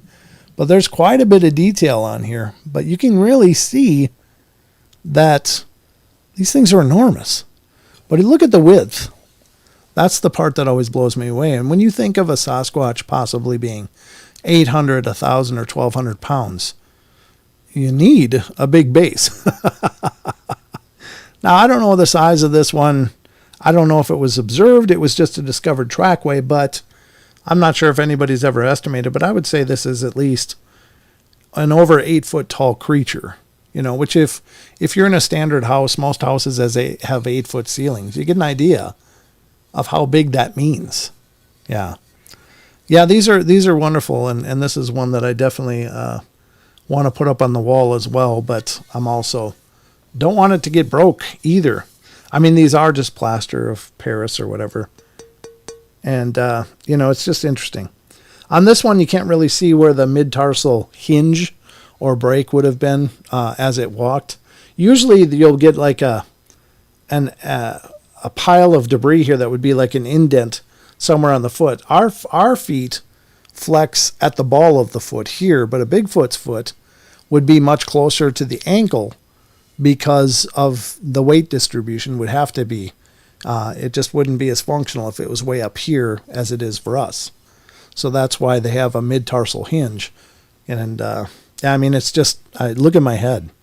I mean, if one of these stomped on you, you'd just be pudding. That's just enormous. So I just wanted to put this out there, just how big that means. So when I look at the prints on this one, it does look narrow. And in snow is really tough too, because snow really changes the dynamic of a print. It's hard to get a really good impression from snow just because snow displaces really easy. It compresses, it expands it, much less than, strata of the ground like dirt and soil. Dirt and soil will pretty much give you an exact impression, unless there's a lot of rocks and debris in it. That's always a consideration, but you can see that a real print is enormous. Look at that big toe. It's as big as my eye socket, bigger than my eye socket. So anyway, I just wanted to bring that out to show you guys, because when you're just seeing pictures on a screen, it's hard to understand. What does that really mean? How big is that? But that's freaking huge. That's freaking huge. Oh.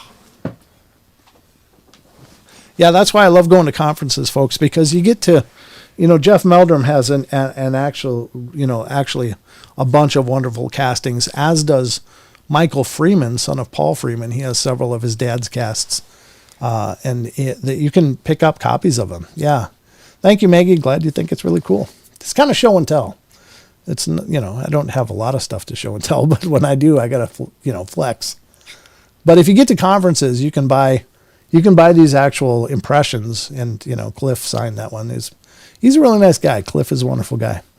Yeah, if you go to a Phenomicon, Jess, you can get Jeff Meldrum's always there, and he has some cool stuff. So anyway, he's got a Sasquatch bum print. Yeah. Yep, the broken foot cast would be cool. Yeah, you're right, Rachel. Jeff Meldrum has some really incredible ones that actually show anatomical injuries and stuff, which if somebody was hoaxing, how would they know to do that? To approximate certain breaks and healings that would happen, over the time of the life of the being. How would somebody hoax that? You'd have to have a pretty intense understanding of primate physiology in order to approximate that in a fake cast. But, there's some pretty great stuff out there. Barbara wants a bum print. Oh, yeah. Yeah. So, Blue Mountain castings. There you go, Vincent. There you go.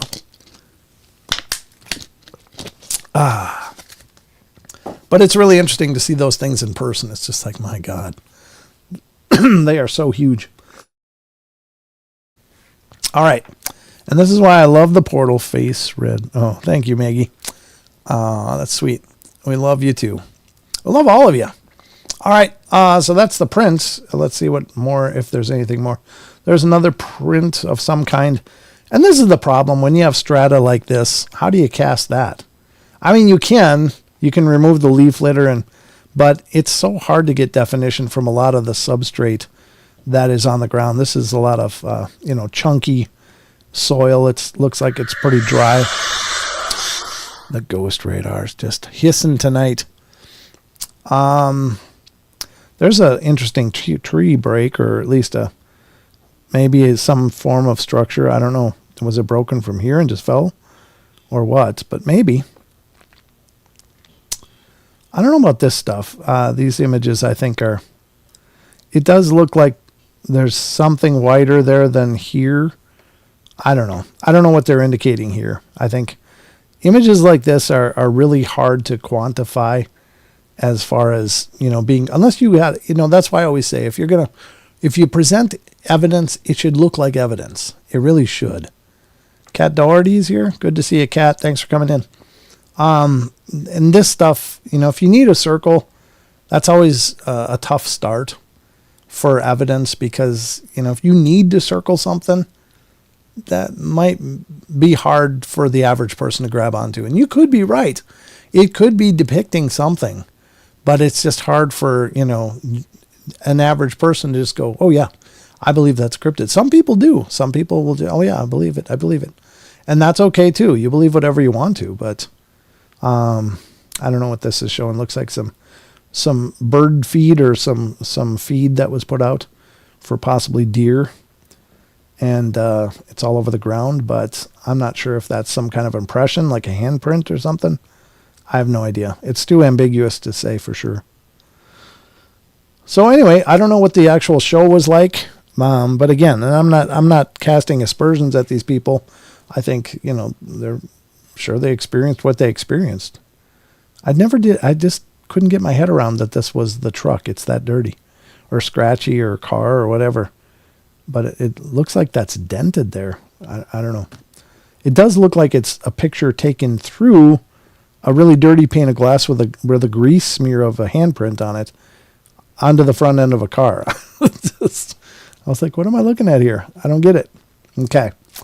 All right, so that was that one. What are we doing for time here? I got to keep an eye on this. 37. There's one more. I guess we can see how long this one is.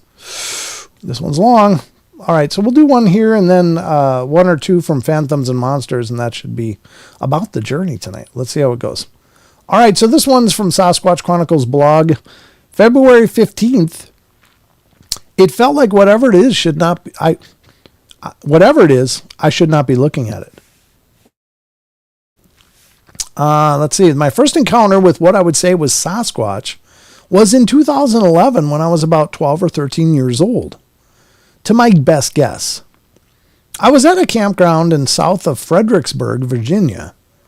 The campground is just over 800 acres of woods in what I can best describe as a giant trailer park that spread out into glens. I was sitting along this trail that cut back into the woods by the river, where we would normally go to fish and ride dirt bikes along the trail. I was sitting in my golf cart talking to my friends on the phone, and who were at their house an hour and a half south of my buddy's farm. We were sitting there messing around, asking each other if we could hear each other holler back and forth. How far away are they? Okay. Not many people were down the campground at this time because it was at the end of summer and most only came back down for the holidays. As we exchanged hollers back and forth over the phone, I hoped for the last time and heard an immediate long whoop. Oh, okay. I think he whooped. There was supposed to be a W there. I whooped for the last time and heard an immediate long whoop that I felt like hit me like a ton of bricks. I looked all around me in a panic to see where it came from because it felt so close and loud. I looked across the river, and on the other side was a clearing about 35 to 40 yards from me, and saw a large black mass tucked behind the trees. Everything was still green at this point. I only heard it whoop one time because I immediately put my golf cart in reverse and gunned it up the trail and drove it off back to my camper. Thinking back, I was so scared, and I had this feeling that whatever I was looking at, I shouldn't be. I felt like a kid looking at something I shouldn't have. I only glanced at the black shape and immediately left the area.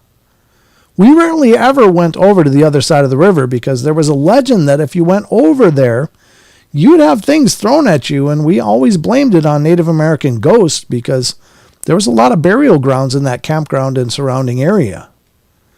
In the same campground, a few years later, my buddy's mom bought a new lot that was on the other side of the power lines and near the edge of the campground where there was a huge wooded area outside the fence.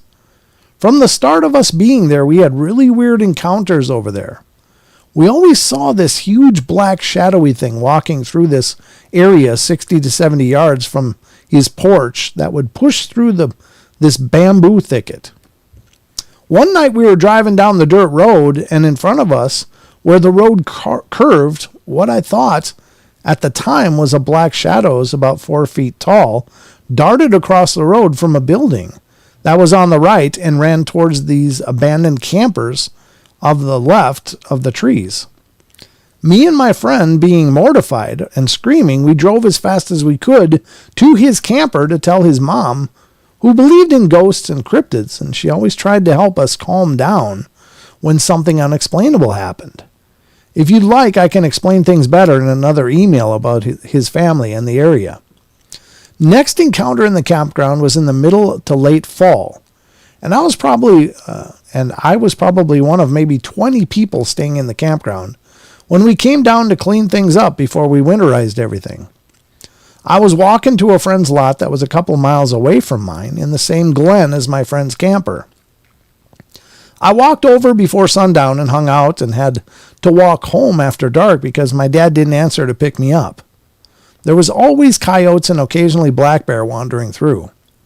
As soon as I walked across the dam road, not the dam road, but just a dam road, that entered the glen, I immediately felt like something was pacing me in the tree line. I could hear coyotes off in the distance, but whatever was pacing me had to be 50 to 60 yards from me in the trees. Well, I kept up a good pace and just kept focusing on getting home. I was probably 16 years old at this point, and I tried to keep myself calm by smoking a cigarette, but I couldn't get the fear out of my head that I was in grave danger. Whatever it was, the coyotes didn't want anything to do with it either because they always seemed like they were a quarter mile ahead of me. I was basically followed all the way back to my lot on the main road. As soon as I got to the back road that went to my lot, I full sprinted it because there was no lights or any chance of seeing people. I ran up to my camper, got in, and slammed the door behind me. and didn't dare leave until morning. Yikes. Yeah, that's a creepy thing, and it's a very common thing when they're shadowing you. And I don't know what they're doing really. It's got to be meant to intimidate. I don't know. Maybe it's just entertainment for them, just to watch us freak out. There's no question these beings are incredibly curious and very interested in what we do and what we're doing. I think there's, hundreds and hundreds of stories I've stumbled onto over the years of them looking in windows, just seeing what's going on where, when we're in our homes or in tents or campers or whatever. They just seem really intrigued to watch us. And, and again, I hate getting spooked like that. Yeah, me too, Howie. That's a tough one. And what would you do? What could you do? The truth of the matter is, though, that whatever these things are, they obviously are choosing not to attack, because if they really wanted to do us harm, it would be game over. There would be no physical recourse outside of having weaponry, having really powerful weaponry. I think they recognize what guns are, and I think that, they don't want them pointed at them. But in a physical manner, we are slow, we are clumsy, we are, these things are, I've talked to people who claim that they've clocked them running at speeds of like 45 miles an hour. People have observed them running down deer, physically running down deer. And if you've ever seen deer, those things are lightning quick. They got, reflexes of just almost instantaneous reflex. It's almost borders on precognition. Like they know it's coming, so they just boom, and they're just gone. But people have observed them running down deer, and the people that have seen these things run all are incredibly freaked out just by watching it. They said it moved unnaturally quick. Because if you see an 8-foot tall plus, or 7 or 8 foot tall thing, instantly you think of like Frankenstein. Well, it's got a lot more weight. It's got a lot more mass. It's not going to be as fast. And so we're smaller and maybe more maneuverable, but that couldn't be further from the truth. These things can move at blinding speed, and the people that see it are completely unnerved by it. I've never seen anything move like that. That's just not possible. But it is. They saw it. They observed it. And so it's just another one of the things, and no matter where we are, unless we're in our, even if we were in cities, if they were in cities, they would run us down in a heartbeat. There's just no recourse physically that we would have if they were aggressive and meaning to do harm. They would just catch us. You could run for all you're worth, and they would still catch you and pound you into dirt, or oftentimes a lot of the old stories talk about them grabbing the heads and just twisting them, pulling them off. I don't know. It's horrible to think about. I guess it'd be a quick way to go probably, but still. Yeesh. So yeah, if they wanted to hurt us, they would hurt us, but they don't seem to want to. They just seem to want to see what you're doing, how you're going to react. It's like, I don't know, maybe it's entertainment. We might be entertainment to them, because I'm sure they must see the similarities in us just as much as we see the similarities in them. They're kind of like us in a lot of ways, but they're also kind of not like us in a lot of ways. So it's interesting. But that was the last one from Sasquatch Chronicles. So I'm going to move over to Phantoms and Monsters. This is the one I wanted to read. How are we doing for time? 8:46. Might go a little long tonight, folks, but I wanted to read this one. I've been waiting on this one for a while. I've had it open for several shows and haven't gotten to it. So we're going to read it tonight. We're going to phantomsandmonsters.com. This is Lon Strickler's site. It's an incredible site, folks. It's one of the pillars of the paranormal community. He's been doing it for decades, and they have research efforts over there. Thousands of experiencer stories. Lon has information on his published works, his books that he's written. And they have research efforts going on across the nation, dealing with several Fortean topics like Bigfoot, Dogman, the Mothman, etc. There's just so much going on. And you can find information on Lon's Phantoms and Monsters Radio, which is his podcast, which is also on YouTube. He does live streams on YouTube, so check it out. Phantoms and Monsters Radio. Don't miss it. All right, so this is from February 12th. Hideous evil gnome terrorizes residents in Porterville, California home. Now, I did see a story on, like, I don't know, is it Monsters and Mysteries in America back in the day of this single mom. She had one or two kids, and they were kind of tormented by this little gnome. So I'm wondering if this is the same story, but in story form rather than in a recreation. It was a creepy story, though. Just on the Monsters and Mysteries in America, it's like, ugh, that's creepy. A reader forwarded this account of a supposedly evil gnome that was terrorizing a farmhouse near Porterville, California. I don't know the background on this, so I'm posting it as is. A woman by the name of Tammy moved herself and her 3 children into a small farmhouse on the Tule River near Porterville. I think this is the exact same story. It's already starting out the same. Soon after moving, Tammy started feeling like something was watching them and had an uneasy feeling every time she walked by the old barn. For some reason, most of the animals on the farm seemed to avoid the rickety old building, and soon she noticed that the number of her ducks and chickens had started to dwindle, but couldn't figure out why. She was soon going to have an idea why. One night, Tammy and her son were coming back from the grocery store. Yeah, this is the story. Oof. Shopping when she parked the car and got out. Well, she noticed movement onto her right, and thinking nothing of it, she picked up a grocery bag and noticed it again. And this time accompanied by what she described as a very freaky, very evil-sounding chuckle. Looking in the direction of the noise, Tammy noticed about 50 yards from her a small humanoid-looking figure, or as she described it, a gnome. The figure was about 2 or 3 feet in height and wore baggy pants and a gold-colored shirt. The face was partially covered by a long salt and pepper beard, and on top of the head was a long red pointed hat. These are red cap gnomes. They are bad business. They don't like people. They're very aggressive. The nose was large and bulbous, and the eyes were rather deep set. As the figure grinned at them, Tammy noticed that the grin was almost from ear to ear, and the teeth looked to be ugly brown color and appeared either to be pointed or jagged. Horrified, Tammy dropped the groceries, grabbed her son, and ran off towards the house with the cackling little man right on her heels. Tammy was able to get inside the house and was telling her 2 daughters what she saw when she saw movement outside the kitchen window. Upon investigating, she saw the top of the figure's red pointed hat moving back and forth underneath the window. Finally, after what she must have seemed like an eternity, the figure disappeared and Tammy was able to get the groceries from the car. This was the only time she actually saw the figure, but until she moved out, she would always hear creepy chuckling coming from the old barn as if it was haunting her or something. You'd think that this would be an isolated occurrence, but it seems the gnome wasn't satisfied with just terrorizing Tammy and her family. On March 2010, a family moved into the same house on the Tule River. According to the wife, Charlie, it was perfect for what their family needed.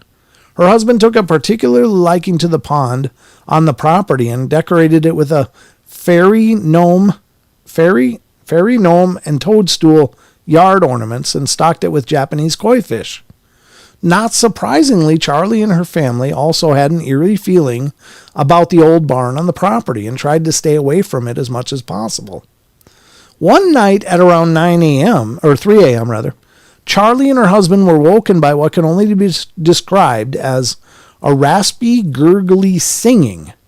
Charlie and her husband looked out their bedroom window, and what they saw defied what they considered their reality. Standing by the pond and holding one of the garden gnomes was a creature that came out of a Grimm's fairy tale. As Charlie described it, the creature was 2 to 3 feet tall, wearing maroon pants, a baggy yellow shirt with a brown vest over it, and a dark waistcoat. It had a large gray beard and was wearing a reddish-brown pointed hat. Charlie went on to say that the most horrible part of the creature was its eyes and teeth. When it grinned, its teeth appeared to be jagged and pointed, and the eyes were small and beady and had a dark, mean look to them. Apparently, the creature saw the couple looking at it, and it reached into the pond, grabbed a koi, dropped it into its mouth, and swallowed it. Furious, Charlie's husband pushed open the window and yelled at the creature to leave the yard or he'd call the police. The gnome grinned and laughed as he gave them the finger. He flipped the bird and disappeared. The police were called, being notified that an intruder was on the property, but when they got there, an hour later, that's awesome. The only evidence that was found was small footprints, about the size of a child's, around the pond. There were other times the gnome would visit the pond. Night after night, it would be seen holding a yard ornament and eating a fish. The family eventually woke up, moved the ornaments, and put the fish into a tank inside the house. Apparently, this didn't go over well with the gnome, and upon the usual time of its appearance at 3 a.m., when the gnome saw the yard ornaments and the fish had been removed, it went into a crazed frenzy and began yelling and screaming in some language that nobody could understand. But they understood it was pissed. It began to run around the house screaming in whatever language was native to it. The family felt safe until Charlie realized the dog door in the kitchen was unlocked and feared the creature would try to enter the house through that. She was able to lock it and then ran upstairs to close the rest of the windows. The last they heard of the creature was a loud screeching, cackling sound that was heard underneath one of the living room windows. Charlie's husband went to investigate and saw the top of the creature's hat underneath the window. And then here's a note from Lon. I did find a reference to this in an older article written and posted at Mysterious Universe, but beyond that, there are vague mentions of the account online. Yeah, they featured that account on Monsters and Mysteries in America. I don't know if that was on the Travel Channel or one of the Discovery Channels or whatever. But yeah, creepy little thing. That is horrifying, huh? Now, here's the thing. These are called, the gnomes and stuff are basically referred to in modern cryptozoology as proto-pygmies. So there's these race of diminutive beings, bipedal beings, usually very humanoid, but they're not like human beings. They're something else. There's as old as time. The legends of gnomes are all over Europe for, time immemorial. And, other countries as well. The duende, the Pukwudgies, there's so many of them. There's the Cherokee little people, which were these purple bug-eyed things.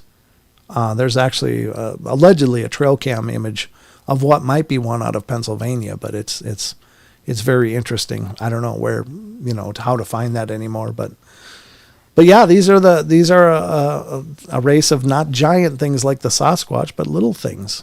Races, I guess I should say, because they're very, very unique. I mean, there's house gnomes, but I think they may be more spiritual in nature or energetic in nature than actually physical, but maybe they can manifest as well. I'm not sure how that works. There's good gnomes and there's the bad gnomes. The red cap gnomes are widely considered very, very hateful to human beings, much like the Pukwudgies. Pukwudgies are not your friend. They don't like us.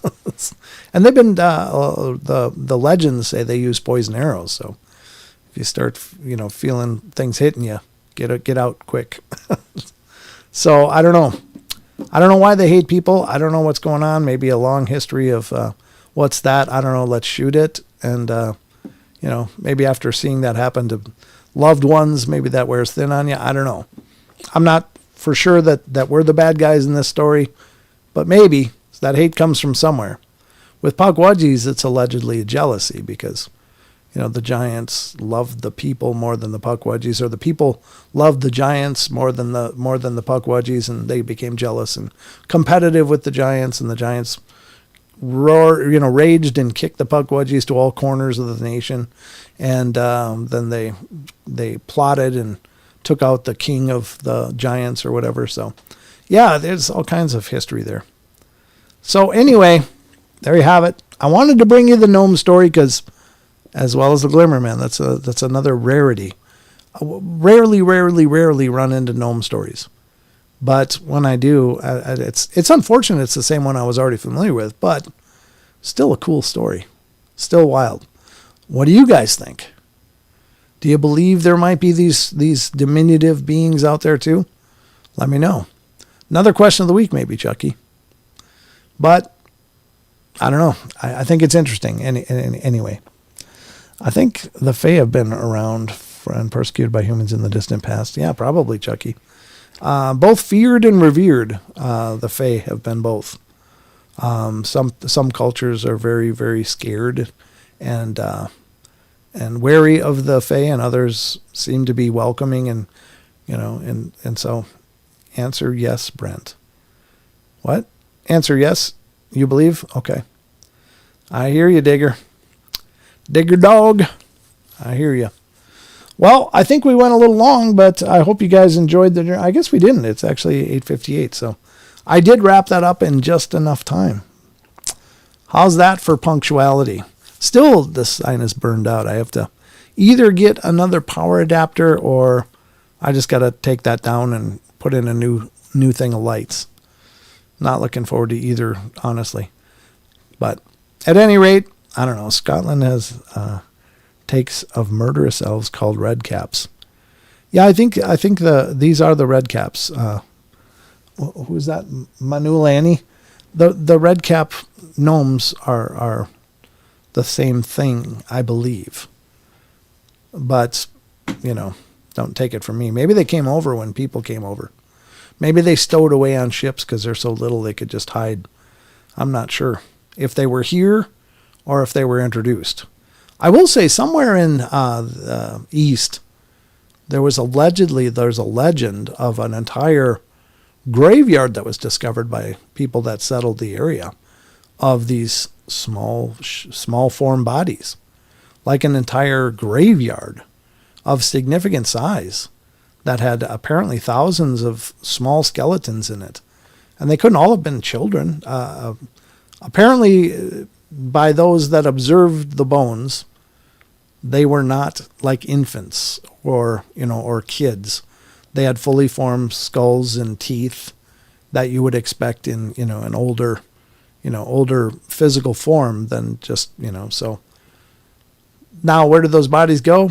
Well, I think the legend has it Smithsonian got involved, but that doesn't surprise me. They've been known to make all kinds of things disappear in our history. So, all right. So that's about I've been digging into the Fae lately, Rachel. I will say, Chucky, that the gnomes, I don't know that they're generally considered Fae, but maybe in some schools of thought they are. But I've always understood them as like proto-pygmies, where at least they're largely regarded as physical creatures, but I'm not so sure. Robin Moonshadow's our local resident that's appeared on the show here, dealing with the proto-pygmies, but she's got stories and stories of claims people have sent to her, which I find absolutely fascinating. So one that she shared was that, and I don't know what you make of this. One that she shared was that somebody had written to her, and apparently she interviewed the person or talked to them and was able to at least authenticate that what they were saying they believed that was true, was her estimation. But apparently what had happened was they noticed weird things around the house, much like you'd expect with a haunting. But apparently one day they came home a little earlier than expected, and they went into the office area or a room that had a computer, and there on the computer was this little gnome-like creature. And it turned and saw that they were home, and it dove out a window. And then they never saw it again. But it was like surfing the web. I mean, I suppose, if they're there, they could watch how you do things. Maybe they're familiar with language, being around people, if they're around people. It wasn't one of the red caps, though. It was just like a house gnome. I don't know how you differentiate for sure, but yeah, interesting.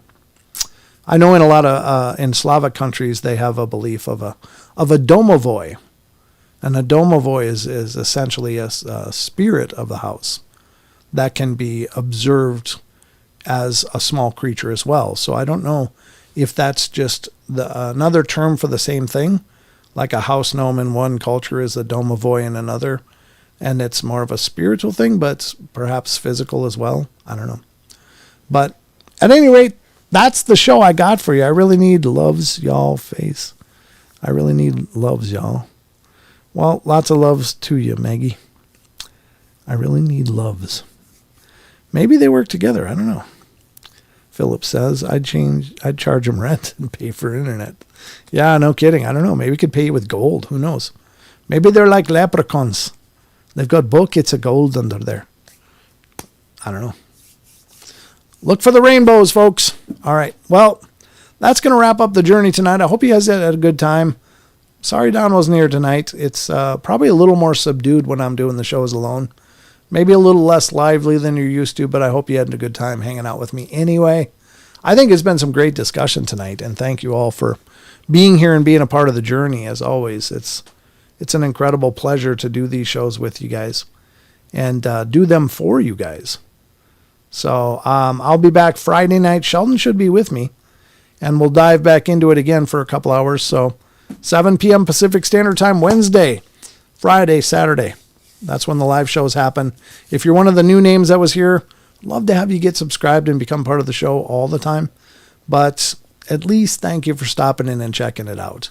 That's exceptionally wonderful, and I hope you continue to. It's great to see new faces pop in. So, all right, guys, that's it for me. It's all I got. I'm out of gas and got things to do. So I love you all. Be good, be kind, be nice. Take care of each other. Help each other out. Find the magic in every day and remember to laugh as much as you can. Thank you, Scott. I appreciate it. Scott Haynes says, great show. Thank you, brother. I appreciate that. I'll have to reach out to Wonder Woman. I don't think she ever sent me her information for winning the shirt. So if she did, I don't know where. I can't find it. So if you happen to see her, say, hey, Brent's looking for you. All right, that's it for me. And what I'm speaking to, if you're new to the show, is we do give away T-shirts, Paranormal Portal T-shirts on the shows here, especially if you're a channel member. But I'm coming up with a way that we can, if you're not a channel member, you can still perhaps win a shirt. But I think it's going to be a competition of sorts, like a quiz, much like I did with Hometown Ghost Stories when they were on last Friday. It was a lot of fun. If you didn't see that episode, check it out. They're wonderful guys. I had a blast with them, and it was a lot of fun just to kick back and chat with them. So check out last Friday's show. It was Hometown Ghost Stories, and they were here on the portal, so it was a good time. Anyway, I hope to see you Friday. Until then, love you, mean it. Y'all take care of yourselves. We'll see you.